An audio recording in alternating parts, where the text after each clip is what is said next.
La idea de esta presentación, de esta pequeña presentación, es simplemente introducir la temática de la propiedad industrial e intelectual para investigadores y para administrativos de la universidad, explicar un poquito cuál es la relevancia, por qué es importante que la gente que trabaja en la investigación en universidades conozca esa temática, o conozca más allá de unos detalles o de unas cosas muy básicas. Luego la idea es mirar un poquito qué es lo que se protege y cómo se puede proteger, teniendo en cuenta algunos, o sea, algunas trampas que existen o algunos errores que mucha gente comete, y finalmente acabar pues mirando un poquito cómo se puede utilizar esos títulos de propiedad intelectual una vez ya protegidos para traer esas innovaciones y esa tecnología al mercado y a la sociedad, ¿vale? Vale, entonces pues empecemos un poquito por el principio, que es el tema de protección. Y o sea, aún más básico es un poquito ver por qué existe la propiedad industrial y qué es. O sea, ¿a qué nos referimos cuando hablamos de esto?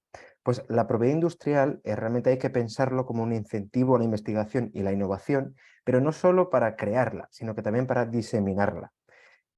Muchas veces la gente piensa que las patentes es simplemente un derecho que se le da a una persona, un monopolio que se le da a una persona, pero realmente es más útil, yo creo, entenderla como una forma de contrato entre el inventor o el propietario de una patente y la sociedad. Y ese contrato es: usted tiene una innovación, tiene una invención, pues se le va a otorgar un derecho exclusivo limitado en el tiempo, es decir, que va a ser propietario de esa patente, pero en contrapartida tiene que diseminar, tiene que compartir cuál es esa innovación y cómo se utiliza y cómo se hace.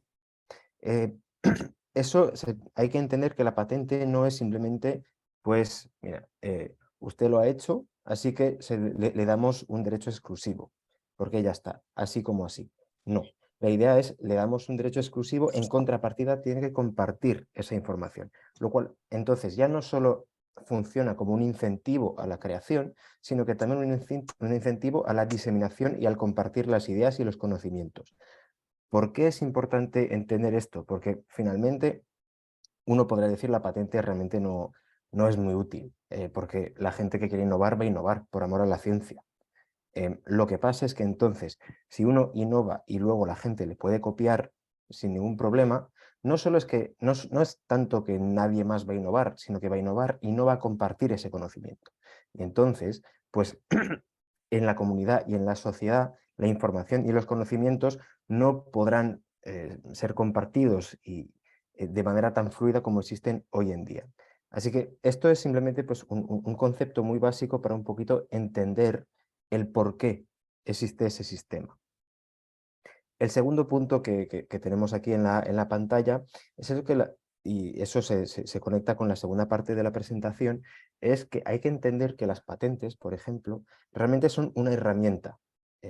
No solo es un título de propiedad, sino es una herramienta que permite explotar o utilizar o comercializar los resultados de investigación.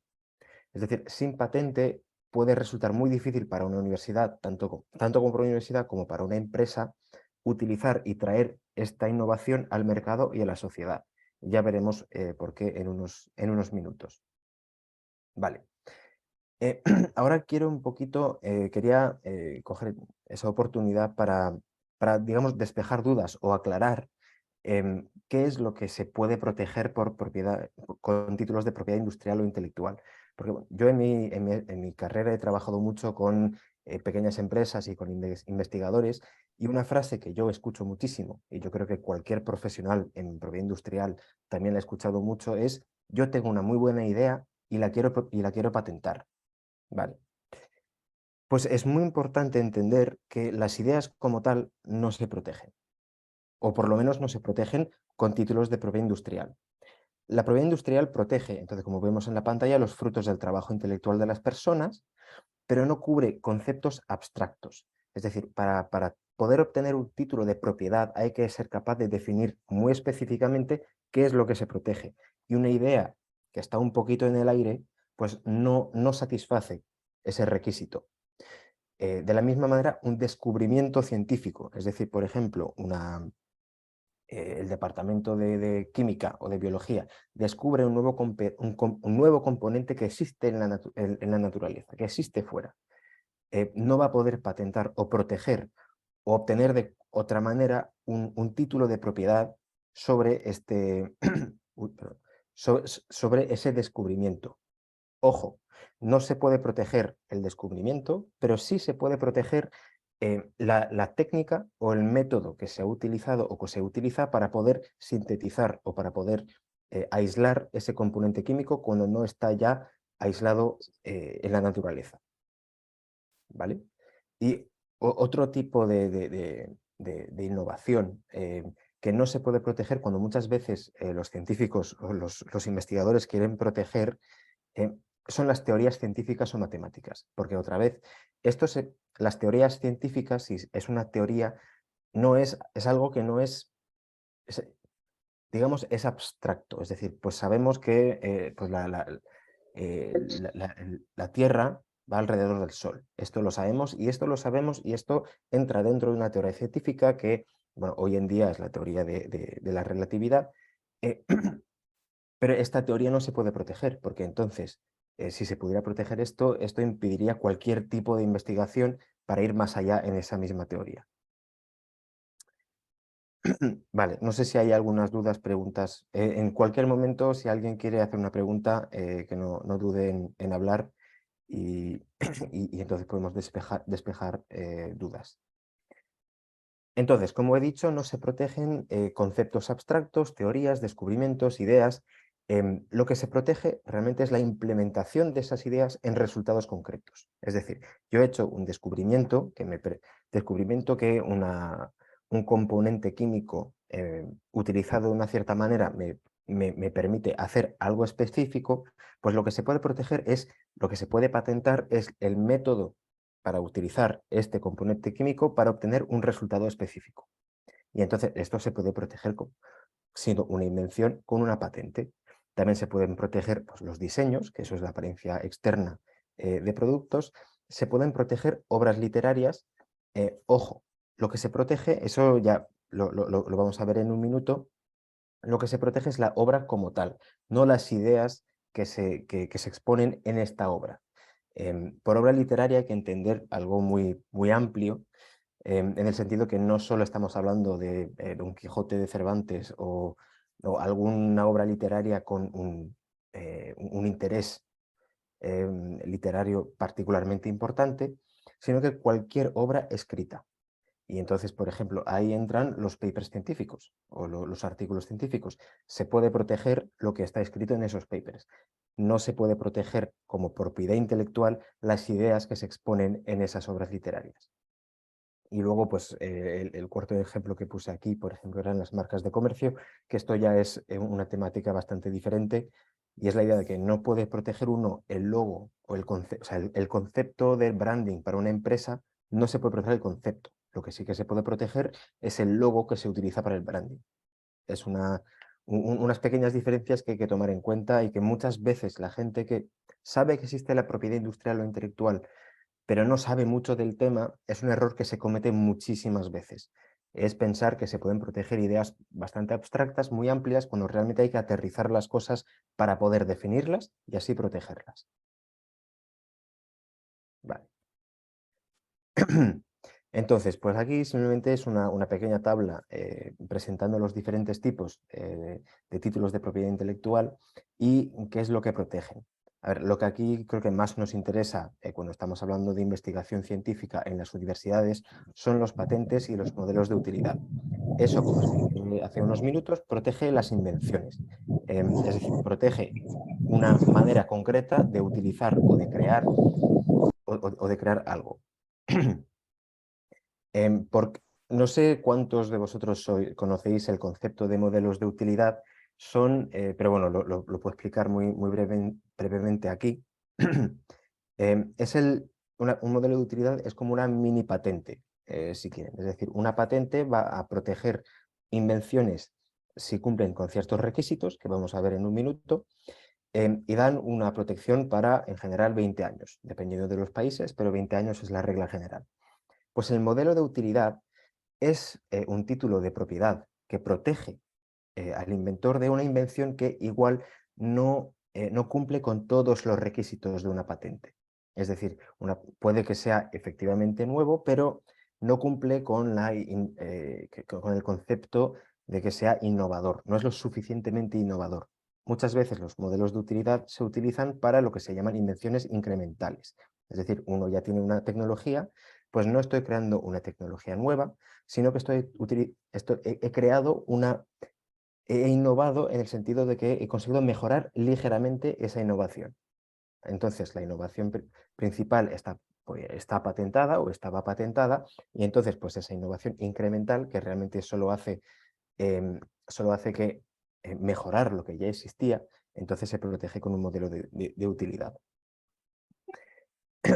Luego tenemos los diseños industriales, que esto es, en muchos países los diseños industriales se llaman patente de diseño.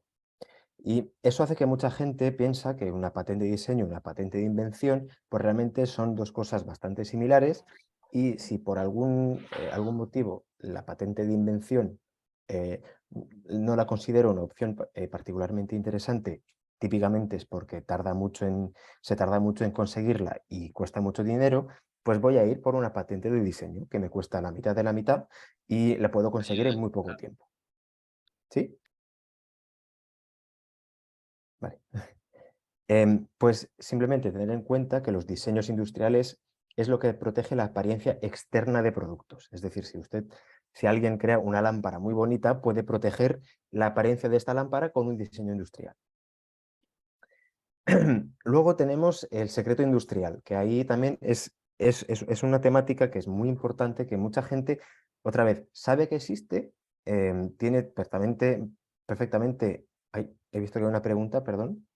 Em, Se puede patentar una técnica de producción generada de manera original.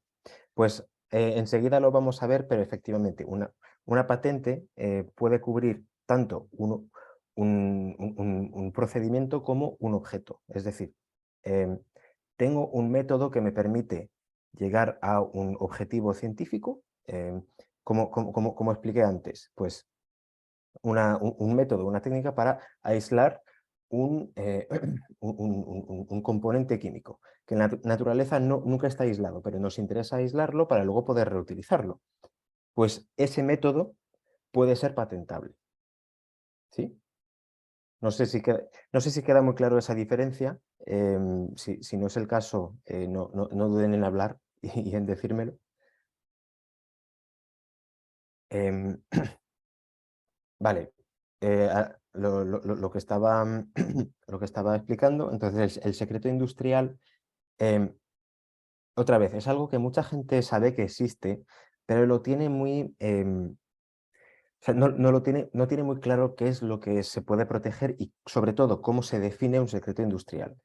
Un secreto industrial puede ser cualquier tipo de información siempre que sea confidencial y que tenga un valor comercial siendo un secreto. Por ahí lo que se entiende es, por ejemplo, pues, algo lo que comentaba al principio, si no hubiera patente, si las patentes no existieran, entonces todo el mundo lo que haría sería pues, guardar secreto todos sus conocimientos y sus innovaciones. Precisamente, ese secretismo es es lo que las patentes intentan evitar. Bueno, pues en algunas circunstancias no interesa patentar, o patentar no es una opción. Un ejemplo típico, y quizá el secreto industrial mejor guardado y más famoso del mundo, es la receta del Coca-Cola, que es una bebida que todo el mundo conoce y sin embargo la receta ha sido un secreto industrial durante 150 años. ¿Por qué? Pues porque esta receta no se podía patentar, pero la empresa Coca-Cola tenía todo el interés del mundo en asegurarse de que por ejemplo, Pepsi y los otros competidores no pudieran, perdón, no pudieran copiar esa receta. Entonces, pues decidió protegerlo como un secreto industrial. Para protegerlo, ahí es donde, o sea, lo importante es determinar quién tiene acceso y asegurarse de que el conocimiento que está bien definido, ahí la receta de Coca-Cola, no salga de la empresa. Porque a partir del momento en el que una persona tenga acceso a esa receta y la ponga en Internet, por ejemplo, pues ya no es un secreto. Por lo cual ya no es un secreto industrial, ya no está protegido y entonces la gente ya lo puede empezar a copiar. Vale. Y luego tenemos la marca, que como lo expliqué antes, protege los signos, marca de comercio, que protege los signos distintivos y los nombres comerciales. Y finalmente el derecho de autor, que protege las obras literarias, musicales y científicas. Eso entonces es lo que protege los libros que ustedes leen por la noche antes de dormir, la música que escucha viniendo del trabajo, pero también pues, protege los papers y los artículos académicos que se hacen durante que crean durante su jornada laboral. Otra vez, eso es algo que insisto mucho porque como profesional de la propiedad intelectual e industrial, esa es un error con el cual me encuentro casi todos los días. El derecho de autor protege la expresión de las ideas. Es decir, el paper, el derecho de autor quizá lo más es bastante útil pues utilizar la palabra inglesa para el derecho de autor que es copyright, que es literalmente derecho a la copia. Así que el derecho de autor lo que protege es que no, o sea, es contra la copia.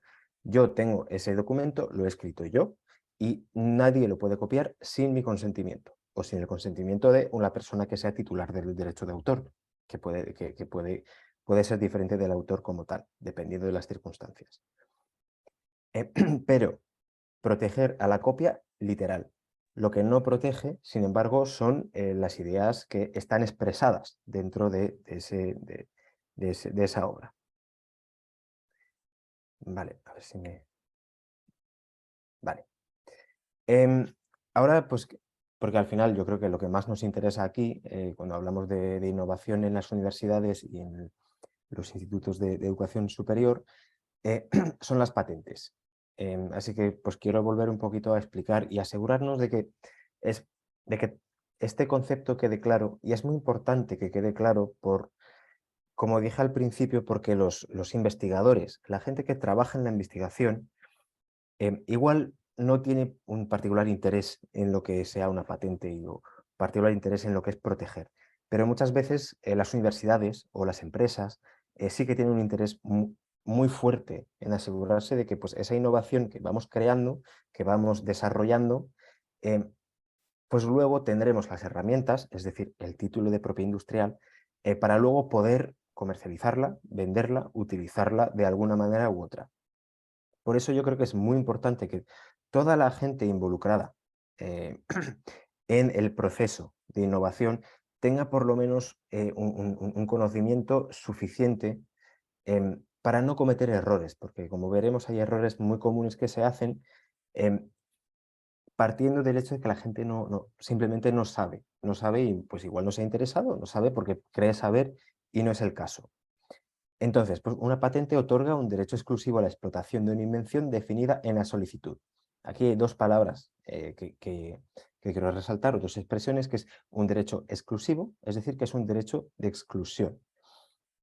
Eh, ¿Por qué, o sea, por qué quiero resaltar esa expresión? Porque muchas veces la gente piensa, pues yo tengo una patente, por lo cual tengo derecho a utilizar esa invención.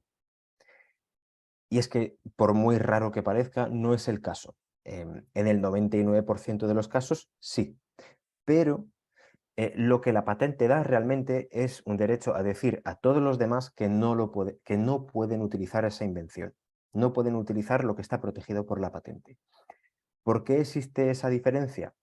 Pues digamos que, por ejemplo, existe ahí fuera, y bueno, sí que existen tecnologías que están protegidas por patentes y alguien desarrolla una nueva tecnología eh, que es patentable y la patenta. Pero para utilizar esa nueva tecnología es un requisito utilizar la tecnología que está protegida por la primera patente.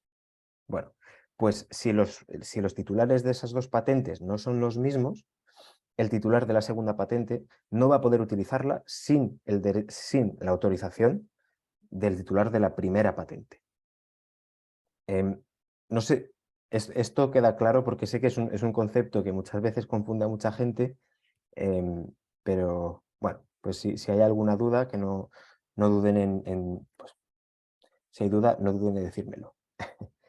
La segunda expresión que quería resaltar un poquito en esta frase es lo que es la definición de la solicitud. Eh, porque, otra vez volviendo a lo que voy repitiendo, y quizá os estáis cansando ya de escucharme decirlo, pero yo nunca me cansaré de decirlo, eh, una patente protege o sea, no protege un concepto abstracto, sino que protege una invención definida. Y en una patente pues una patente es un documento bastante complejo que tiene varias partes, y la parte probablemente la más importante y seguramente la más estratégica son lo que se llaman las reivindicaciones. Es decir, que ahí es un pequeño listado, que será 1, 2, 3 páginas, en las que se explica, vale, pues en todo este documento os hemos explicado cuál es la invención, cómo se utiliza, qué es lo que es, para qué sirve. Bueno, pues hay un pequeño listado que dice, dentro de todo esto, o sea, este pequeño listado es lo que protejo. Esto es cómo defino o cómo quiero definir lo que está protegido por mi derecho exclusivo. Por qué resalto ese elemento? Pues porque a la hora de redactar la patente y de entender un poquito qué es lo que se quiere proteger, es o sea, de suma importancia ser capaz de definir claramente qué es lo que se puede reivindicar con un título exclusivo. Es decir, esto no existía antes, esto lo he hecho yo, y esta pequeña parte de toda la ciencia puedo decir, y puedo decir con absoluta seguridad, que fue mía. Esa innovación es mía, y entonces el título es mío, o de mi universidad, o de mi empleador. Y muchas veces, pues, hay mucha gente que se pone a redactar una patente pensando, pues mira, yo tengo una super idea, la tengo bastante bien definida, pues no es un concepto abstracto, pues voy a redactarlo yo ahí tranquilamente porque yo lo tengo muy claro. Eh, Hay que tener en cuenta que o sea, es un documento, o sea, una patente es un documento extremadamente técnico, y esto realmente es imprescindible, creo yo, compartir o pedir la ayuda de expertos en prueba industrial, ¿no? O agentes de patente, que precisamente ellos tienen el conocimiento como para no solo entender la tecnología de la que estamos hablando, no solo entender por qué esa tecnología es novedosa, sino que también son capaces de identificar muy claramente cuáles son los elementos que se pueden proteger con un título exclusivo. Y entonces, porque esos elementos son los que se listan en las reivindicaciones de la patente. Vale. Uy, perdón. Ahora, pues hemos de hablar de los requisitos para la patentabilidad, porque bueno, ya hemos visto qué es una patente, entonces un poquito qué es lo que está en el documento y lo importante que son las reivindicaciones. Ahora hay que hablar un poquito de o sea, cuáles son los requisitos para que se pueda patentar una invención. Hay realmente 4 requisitos que son relativamente sencillos, que son la novedad, es decir, que esa invención esa innovación, invención tiene que ser nueva, y nueva en el sentido más estricto de la expresión, es decir, que no existía antes, que, es que esta implementación de la idea no se había hecho nunca, entonces eso es nueva. Em, Luego tiene que tener una actividad inventiva. O eso hay que entenderlo como que no puede ser algo obvio, no puede ser pues lo que viene, no puede ser em, una consecución lógica de lo que ya existía. Es decir, no solo es nuevo, pero un experto en la materia, por ejemplo, si estamos hablando de biología, pues un biólogo experto en el área muy específico de esa innovación, no consideraría esa invención como algo obvio, algo que podría pensar cualquier persona. Tiene que tener una actividad inventiva. Luego, el tercer requisito es que tenga una aplicación industrial, es decir, que tiene que ser reproducible. En la patente, eso quiere decir que en la patente, en el documento de la patente, es importante que se den todos los elementos necesarios para poder reproducir esa invención. Y finalmente, el último requisito es que la materia, la, la área a la que se aplica la patente tiene que ser una materia patentable. Esto está definido en la ley de cada país. Materias típicamente no patentables incluyen pues, materiales biológicos naturales, programas informáticos, métodos quirúrgicos y terapéuticos, nuevos usos de productos ya conocidos, pero esto va a depender de cada país, porque o sea, lo que es patentable, la materia que es patentable y no patentable, normalmente está definido en la ley de patentes de cada país. Pero lo dicho, muchas veces la materia, o sea, los elementos que he puesto aquí, que veis ahí ahora en la pantalla, son elementos que se consideran materias no patentables en casi todos los países del mundo. Puede haber pequeñas diferencias, pero en general son las mismas. Vale, pues ahora es muy importante entender que la novedad y la actividad inventiva son requisitos estrictos. Ahí es realmente donde es algo que siempre hay que resaltar, especialmente cuando se habla con investigadores. Porque hay que entender que, pues, tengo una innovación, es protegible, porque veo que es nueva, novedosa, tiene una actividad inventiva, es materia patentable, es reproducible. Pues ya está, me lo puedo proteger. Vale. Hola. Vale, perdón. Había un eco, no sé si era yo o... Entonces, se puede proteger, pero que una invención sea novedosa e inventiva en un momento dado no significa que necesariamente será novedosa e inventiva en un momento del futuro. Y ese requisito de novedad es casi absoluto. Y eso quiere decir que cualquier publicación de la invención antes de solicitar la patente hace peligrar la validez de la solicitud de patente. Aquí, o sea, lo que significa esto es que si yo tengo, como acabo de explicar, si un investigador ha creado pues, tiene una innovación que es patentable y decide publicarla en un paper, porque le interesa publicar, porque muchas veces a los investigadores incluso les interesa más publicar que proteger, porque para ellos profesionalmente dicen, pues yo lo que necesito es sacar publicaciones, pues voy a publicar. Pues hay que entender que o sea, cuando se publica este paper que explica toda esa invención o que explica las partes más importantes, pues eso significa que en el momento en el que está publicado el paper, el invento ya cesa de ser novedoso.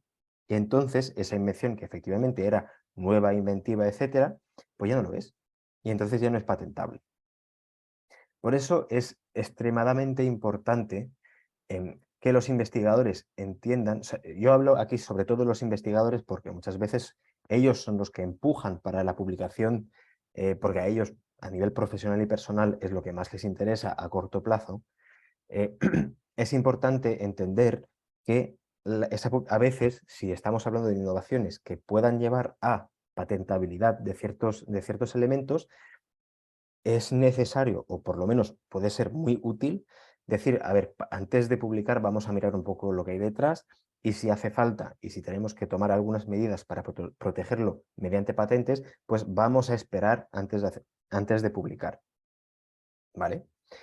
Eh, un elemento o sea, una cosa que tener en cuenta es que ese requisito de novedad y de actividad inventiva es global. ¿Qué significa eso? Significa que una publicación en un paper americano, italiano, chino o del país que sea, pues hace peligrar la novedad de la invención a la hora de obtener una patente. Es decir, que la Oficina de Patentes de Bolivia si encuentra el paper que fue publicado en Estados Unidos, va a decir, pues es que lo habéis publicado ya no es nuevo. Porque muchas veces la gente piensa, y bueno, porque o sea, muchas veces la gente piensa que la novedad es algo nuevo para Bolivia, o en mi caso es algo nuevo para España. En España no se ha hecho. Pues vale, no se ha hecho en España, pero se ha hecho en Estados Unidos, o se ha hecho en China, o se ha hecho en Francia, en el Reino Unido, donde sea.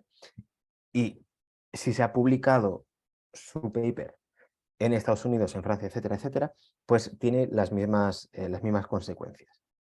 Muchas veces la gente no tiene eso muy claro y porque, a ver, o sea, las primeras, bueno, un dato interesante es que las primeras patentes que existieron, que fueron, si no me equivoco, bueno, ¿sabes? Las primeras patentes fue en Italia y en Reino Unido. El Reino Unido daba patentes, daba un monopolio em, para cosas que eran nuevas en el Reino Unido. Porque la idea que tenían era, pues, ya que eso fue del siglo XVI, pues ya que vais por el mundo, pues si traéis cosas, innovaciones que tienen ahí fuera, los traéis al país y pues durante un tiempo determinado tendréis monopolio sobre esa innovación. Este era el concepto de la patente, del monopolio de una patente hace muchísimos años, pero esto ya no es el caso. Hoy en día estamos hablando de un requisito global. Eh, y entonces, pues como ya os he explicado, eso crea un conflicto entre la publicación de papers y la protección de una invención relacionada. Y ahí es donde los investigadores tienen que estar al tanto, tienen que estar conscientes de esa necesidad y luego, pues dentro de las universidades es muy importante que haya una comunicación muy fluida, que haya, digamos, formación a este respecto por parte de la administración hacia los investigadores y que exista un sistema que permita evitar problemas relacionados con la publicación de papers que luego lleven a una invención que no sea patentable.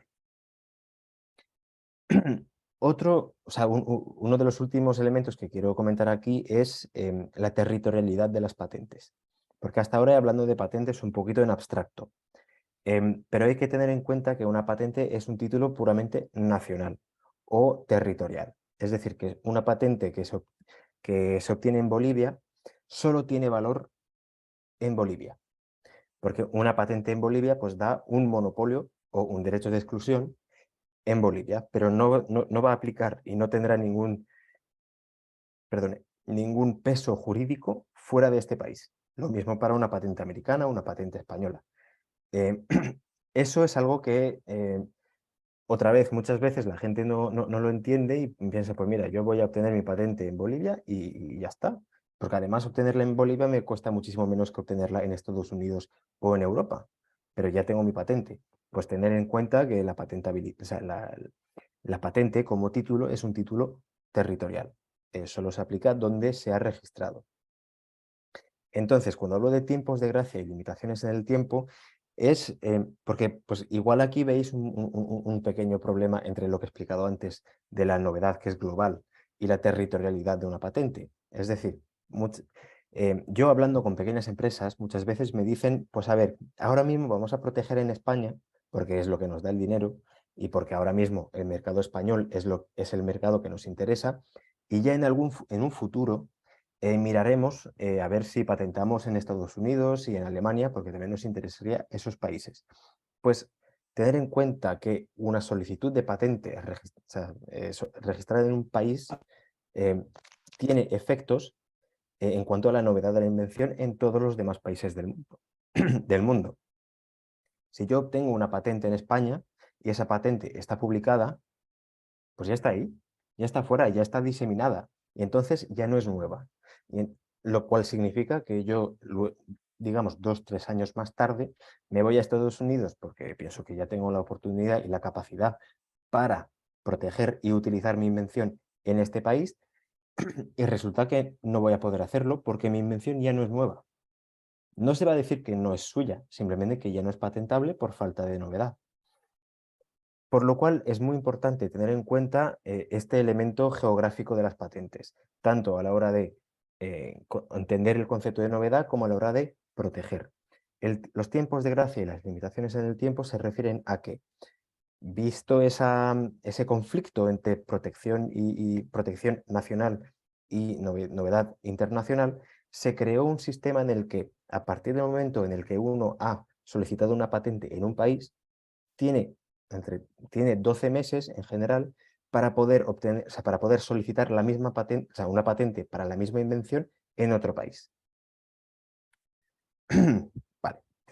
Y bueno, ahora la última cosa que quería comentar en cuanto a las patentes, porque he hablado mucho de protección, de cómo se protege y de esos conceptos, pero como os dije al principio, una de las cosas, uno de los elementos de las patentes, uno de los motivos por los cuales las patentes existen, es para diseminar, para ayudar a la diseminación y al compartir de las innovaciones, las ideas y los conocimientos. Bueno, pues una cosa que los investigadores muchas veces, pues creo que muchos ya conocen, pero es algo que muchos o no hacen del todo bien o a veces no lo hacen pero es lo que se llama Freedom to Operate. Eso, Freedom to Operate, es una expresión que se aplica para la protección, es decir, o para la protección o para el uso de una tecnología, es decir, que es hacer una búsqueda de patentes que ya existen, que me permita ver, y esa búsqueda me permitirá ver qué es lo que ya existe ahí fuera y entonces qué es lo que puedo hacer sin infringir una patente de otro y qué es lo que yo puedo proteger. A nivel de investigación, también las bases de datos de patentes, que son en muchos países gratuitas, son una fuente de información y de conocimientos y de técnicas y de métodos enormes, que también para eso sirven. Vale. Bueno, pues eso es lo que yo quería comentar sobre la protección de la propiedad industrial. Em, si queréis, justo antes de que vaya a hablar de las vías de explotación de propiedad industrial, no sé si alguien tiene alguna pregunta o algún comentario o algo.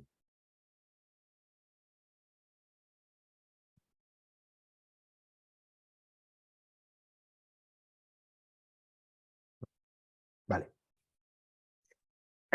Bueno, pues entonces vamos a hablar un poquito de la comercialización y de la explotación de la propiedad industrial. Un poquito para, como dije al principio, la propiedad industrial, o sea, los títulos de propiedad industrial no solo son una, un incentivo a la creación y a la innovación, sino que son la herramienta, son la manera en la cual se pueden aterrizar esas innovaciones y esos conocimientos en objetos intangibles que nos permitan utilizarlos luego en el comercio y en la sociedad en general. Como ya os acabo de comentar, ahí el concepto entonces de los derechos territoriales que otorgan los títulos de propiedad intelectual. Solo fuerza jurídica en los territorios en los cuales están registrados y a la hora de comercializar y a la hora de utilizar o de explotar esa innovación hay que tener en cuenta que si no hay títulos registrados, pues no hay nada que comercializar.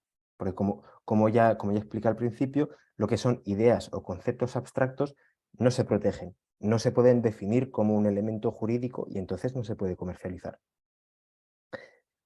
Otra consecuencia de lo que os acabo de comentar sobre la territorialidad de las patentes es que obtener una patente en Bolivia pues no cuesta tanto. Es algo, o bueno, para muchas empresas es algo asequible.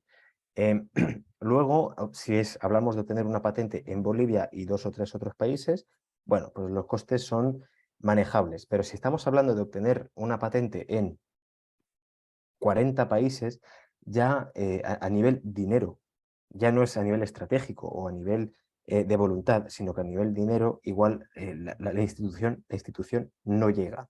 Y entonces también pues saber que se puede utilizar esa propiedad intelectual como, como objeto intangible comercial, para comercializarlo, para venderlo, puede ser muy útil, porque puede ser una solución para ese problema de dinero a la hora de proteger. Porque la comercialización puede ser una solución para este problema porque permite externalizar los costes. Es decir, yo tengo esa invención, la he registrado, o sea, ya he empezado la solicitud en Bolivia, pero ya sé que no voy a poder hacerlo en Estados Unidos, pero hay una empresa que sí que tiene esa capacidad y que está interesada en hacerlo, pues entonces lo de comercializar, lo de externalizar esto es una posibilidad. Vale. Existen dos vías principales para la comercialización de la propiedad industrial. Las principales, bueno, es la cesión de patente, que es un contrato de transmisión de la propiedad de una patente o de una familia de patentes. Esa cesión es una venta. Es decir, yo tengo una patente protegiendo algo, pues lo vendo. Es como vender una lámpara. Lo tenía, ya no lo tengo.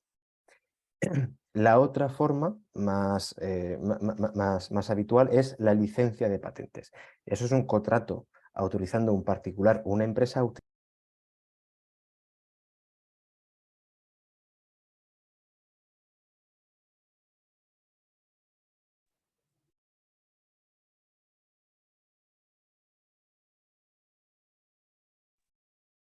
Sí, hola, gracias. Gracias por su pregunta, pues ahora la puedo leer. Em, ¿Cuánto es el tiempo de gracia después de haber registrado una patente en Bolivia y en qué país me conviene registrar mi patente?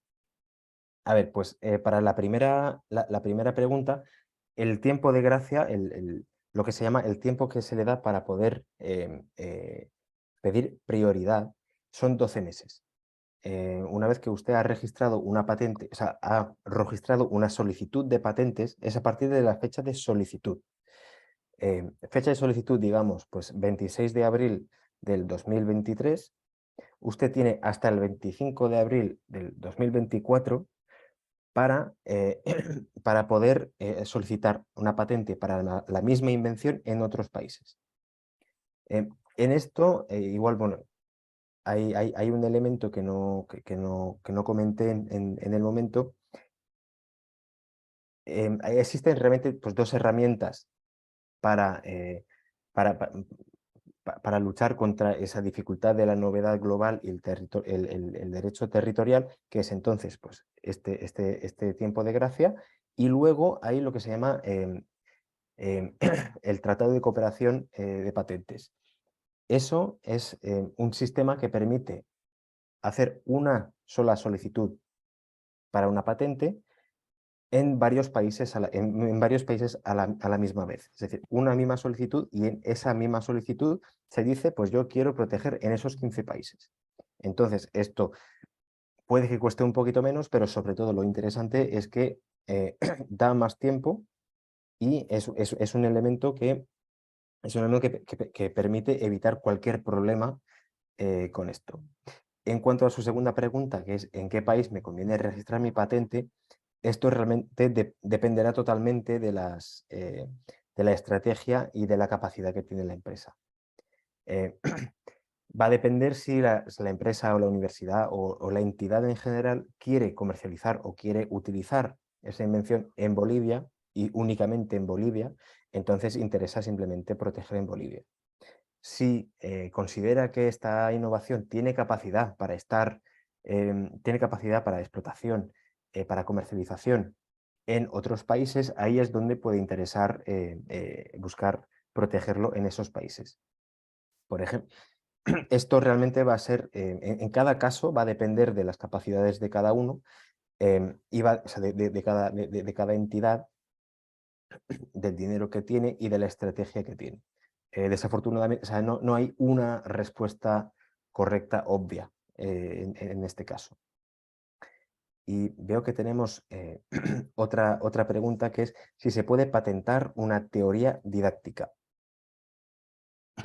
Pues como expliqué al principio, las teorías las teorías en sí no se pueden proteger, porque la teoría es algo, por definición, bastante abstracto. Si estamos hablando de la metodología didáctica, en general se considera que metodologías de comercio o metodologías para transmitir conocimiento no son conceptos, no son cosas patentables. Muchas veces, si estamos hablando de una metodología para conseguir un elemento que no sea en la innovación científica, muchas veces pues, el secreto industrial, es decir, la confidencialidad, se considera pues, la manera más clásica para obtener esa protección. No sé si hay otras preguntas o, no sé, o si mis respuestas no han sido claras. Vale. Uy, perdón. Mm, Intentando quitar el chat. Vale. Entonces, pues como iba explicando, pues primero tenemos la cesión, que es una venta de la patente, y la licencia de patente, que es un contrato autorizando en particular a una empresa a utilizar, fabricar o vender. Simplemente que yo, por ejemplo, como propietario de la patente, doy a otros el derecho a utilizarla. Es decir, yo prometo o sea, me comprometo a no utilizar mi derecho de exclusión contra ellos. Esa licencia puede ser exclusiva o no exclusiva, es decir, por ejemplo, tengo una patente en Bolivia y le doy a usted un derecho a utilizarlo y me comprometo a solo darle a usted el derecho a utilizar esa invención en Bolivia. Pero también puedo hacer una licencia en la que le doy derecho a utilizar esa invención, pero luego en un futuro me reservo el derecho a dar esa misma autorización a otra persona, incluso potencialmente a un competidor suyo.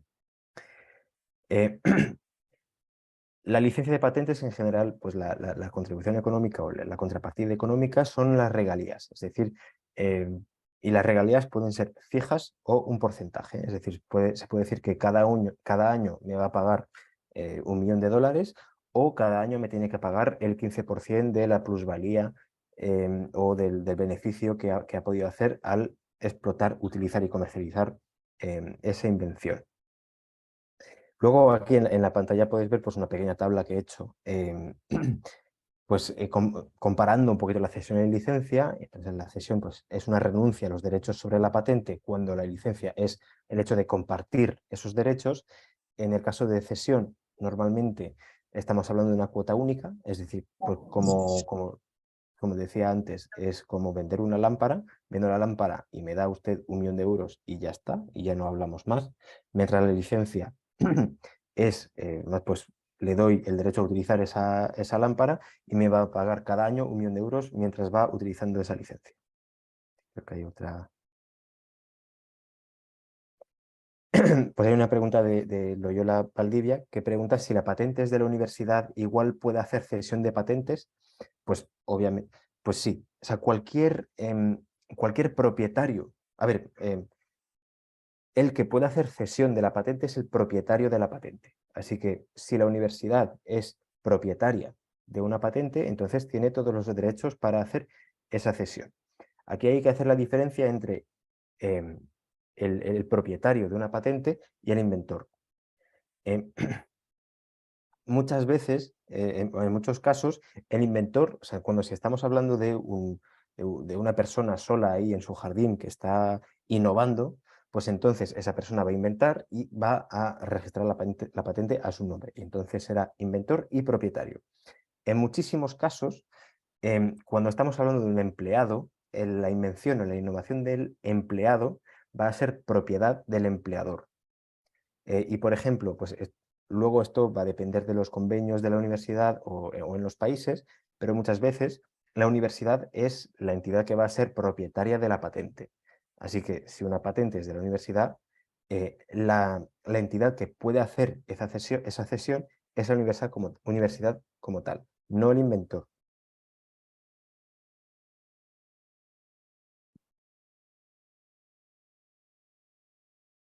Espero que haya quedado claro. Eh, y pues para acabar pues con la tabla que teníamos aquí, creo que hay dos. A ver, para volver a la tabla que tenemos aquí en la pantalla, pues la última línea, aquí es un poquito cuando, obviamente esto es muy general, pero cuándo se va a preferir una cesión y cuándo se va a preferir una licencia. Una cesión típicamente cuando el propietario de la patente ve que no va a tener la capacidad para explotar o no le ve mucho potencial a la patente como tal. Es decir, pues esto lo tengo, no veo muy bien lo que va a hacer con ello y alguien viene y me da un cierto dinero. Yo no creo que esa patente tenga tanta utilidad o tenga tanto valor, pues lo vendo. Al contrario, si yo tengo una patente y veo que esta innovación tiene muchísimo potencial, pero igual yo no tengo la capacidad para explotarlo al máximo, pues me interesa guardar un interés, o sea, guardar la propiedad sobre esa licencia, pero dejar a otros que la exploten. Y entonces, pues ahí es donde la licencia puede ser particularmente útil. Esto para las universidades típicamente que tienen vocación a innovar y crear, igual no tienen la vocación a luego utilizar y explotar esa innovación en el mercado.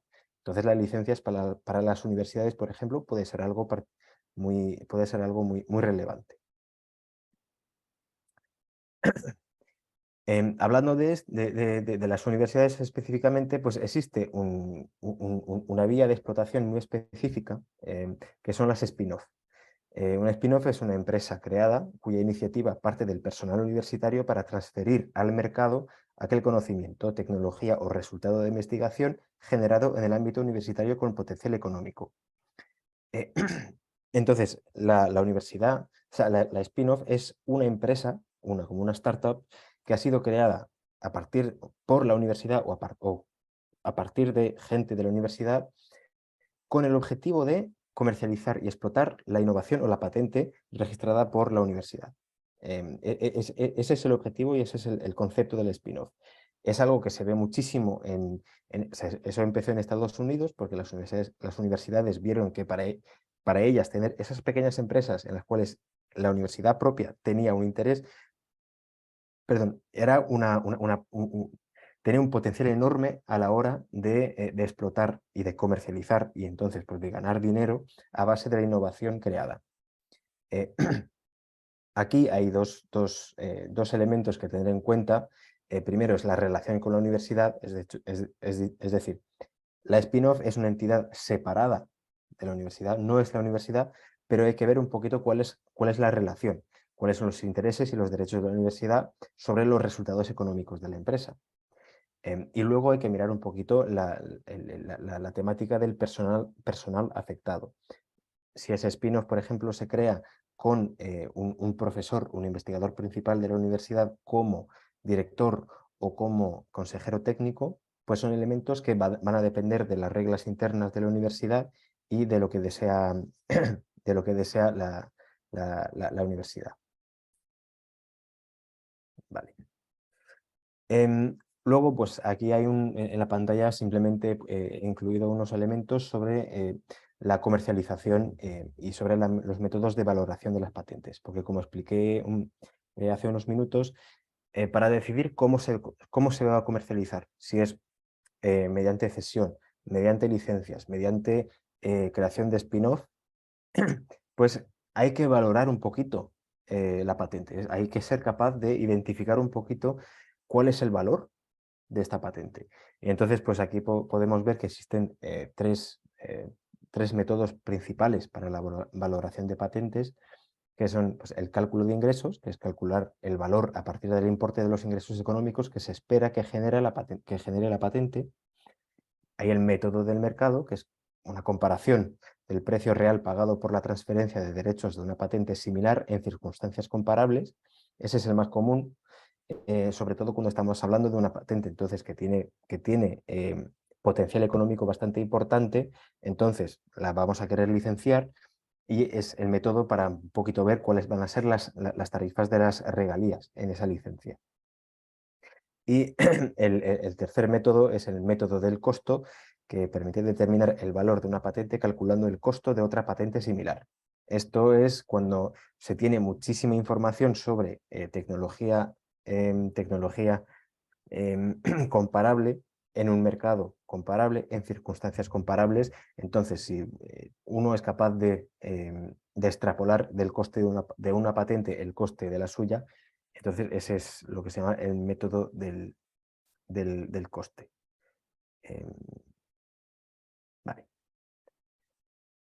Y finalmente, sí, creo que es la última que creo que me estoy pasando de tiempo un poquito. Para acabar quería hablar un poquito pues, de un método, de un caso un poquito particular que es el de las joint ventures entre universidad y empresas. La idea es una colaboración entre la universidad y la empresa privada que permita establecer que los costes de la investigación están pagados por la empresa privada, pero luego la investigación realizada por la universidad y por sus investigadores.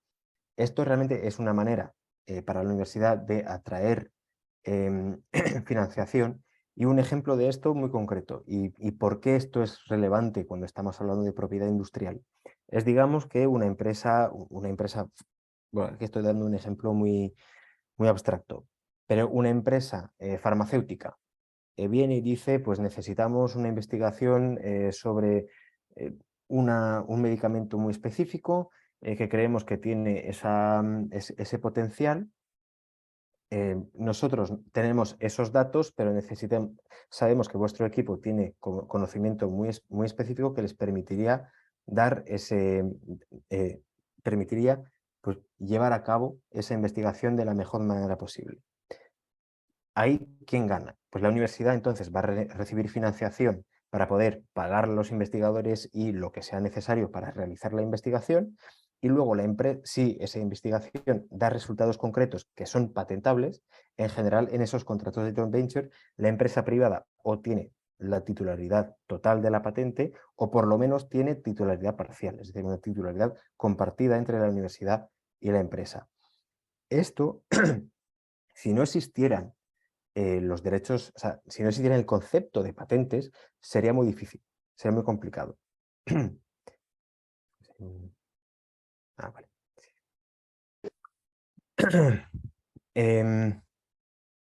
Pues eso, y eso es un poquito lo que explico luego al final, que son que los derechos de propiedad industrial son propiedad generados por la investigación. En general son propiedad de la empresa privada, pero como he dicho, se puede ser compartir. Esto va a depender del contrato entre la empresa privada y la universidad. Pero en cualquier caso, este marco, esta colaboración entre el privado y la universidad realmente lo permite el concepto y lo permite la posibilidad de proteger los resultados mediante patentes y propiedad intelectual. Y pues eso es... Uy, perdón. Eso es lo mío. No sé si tienen preguntas, comentarios, quejas, lo que queráis. Muchas gracias, querido Nicolás. Vale. Os voy a dejar de compartir, si consigo hacerlo. Vamos a ver si alguien se anima de los asistentes a hacerte una consulta, aunque veo que están tímidos, solo escribían por el chat. Pero de todas maneras, quiero agradecerte por tu participación y por la colaboración con nuestra universidad. No, gracias a ustedes por invitarme. Un placer. Ahí hay una Vale, pregunta. veo una pregunta que dice: las investigaciones doctorales con recursos propios del investigador en una universidad ¿es propiedad de quién? Pues eso es una situación muy específica y lo siento, creo que no le va a gustar mucho mi respuesta, pero depende. Esto va a depender de los lazos contractuales entre el investigador y la universidad, y va a depender del derecho nacional del país. En general, cuando estamos hablando de doctorandos, si están utilizando sus propios recursos, ahí es donde se complica un poquito, pero en general, si estamos hablando de un doctorando que está utilizando, que por lo menos necesita el acceso o utiliza algunos recursos de la universidad va a tener un derecho o va a tener un interés sobre el resultado. Esto es lo general. También ahí, aportando a eso, va a depender mucho de las normativas internas de cada universidad, ¿no? Exacto.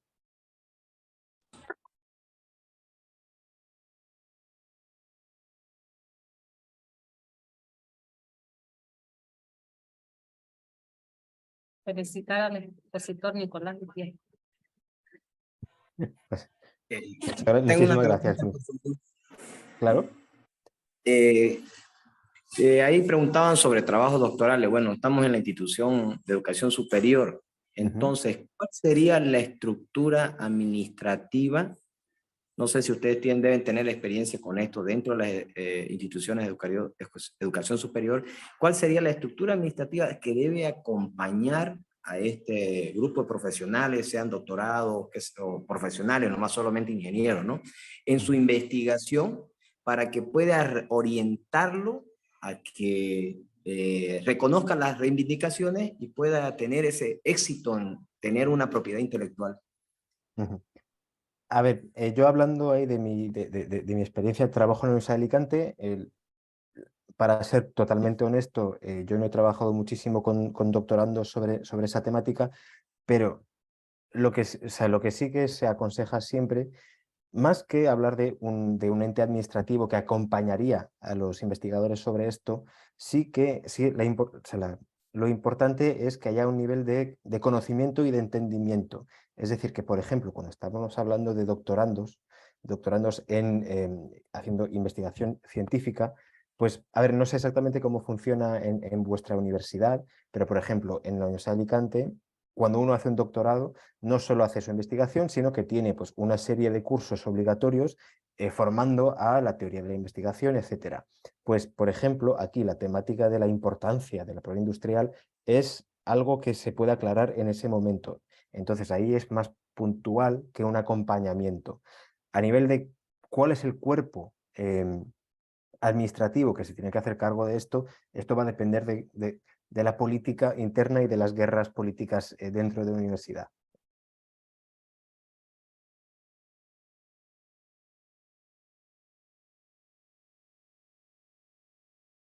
No sé si necesitan alguna aclaración más. Hola, hola, buenos días. Buenos días. Ok, tengo una consulta por ahí. Bueno, realmente hay que dividir, creo, la parte de patentes, que es el fuerte de esta presentación, hasta donde he visto, y derechos de propiedad intelectual. Por ejemplo, para publicar un artículo científico con datos en el área de etnobotánica, con datos generados a partir de una comunidad autóctona en algún lugar o alguna provincia. ¿Qué debe hacer un editor de una revista científica? ¿Qué tipo de documentación debe solicitar al autor o los autores para poder publicar este artículo sin tener que complicarse con algunas, bueno, complicaciones legales, digamos? A ver, aquí lo típico, bueno, aquí hay dos cosas. Entre la diferencia entre propiedad intelectual y patentes, es verdad, o sea, muchas veces esto es una diferencia que existe sobre todo en el idioma español, que es que la idea que propiedad industrial es lo que se puede utilizar, lo que utilizan empresas o entidades que son patentes y marcas y diseños, y luego la propiedad intelectual, que es lo que protege la creación de la mente, y entonces aquí estamos hablando en general del derecho de autor. En realidad, la diferencia, o sea, es verdad que yo en general utilizo las dos palabras de manera un poco como si fueran las mismas. Espero que no haya creado problemas para entender la presentación. Para el caso que me comenta usted, ahí, pues, si yo escribo un paper sobre una temática específica, el propietario del derecho de autor sobre este paper voy a ser yo. El responsable de lo que está en ese paper soy yo. Si ahí estoy infringiendo el derecho de autor o la propiedad intelectual de otro al crear ese paper, el primer responsable soy yo. Luego, a la hora de, pues, si estamos hablando de una revista, por eso también ahí existen, pues, lo que se llaman los peer-reviewed journals, es decir, que no se publica nada sin que otros investigadores que sean expertos en la temática no lo hayan leído y no hayan aprobado esto. O sea, esos peer, como se dice sobre todo en Estados Unidos, el peer-reviewed, es decir, esos expertos que hacen la revisión no solo tienen que revisar la validez científica, no solo tienen que ver si efectivamente es interesante o no, sino que también tiene que ver, porque es la gente capaz de saber que esta persona ahí pues ha escrito esto, pero esto lo ha cogido de otro, o esto lo ha cogido de un área que realmente no debería haberlo hecho. Para contestar a su respuesta, la manera para evitar esos problemas es trabajar con expertos con el conocimiento que acepten de hacer esa tarea. ¿Qué puede saber usted?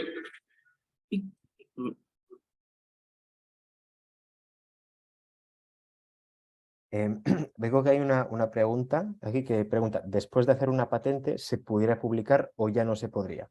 No, pues una vez que ya se ha hecho la solicitud de patente, ya se puede publicar, porque lo que explicaba era que no se puede publicar antes de solicitar la patente, porque entonces la novedad de la invención correría peligro.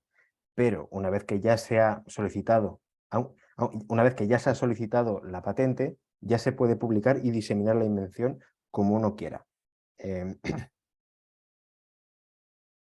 Porque, una cosa, hay que entender que la novedad de una invención se determina a partir de la fecha en la cual se ha presentado la solicitud. Es decir, si yo solicito hoy, 26 de abril, y el examinador solo va a empezar a mirarlo en septiembre porque tiene mucho trabajo, tendrá que determinar si es nuevo, si era nuevo en la fecha en la que solicité yo, que es el 26 de abril. Así que sí, uno puede solicitar el 26 de abril y publicar el 30, y no hay ningún problema.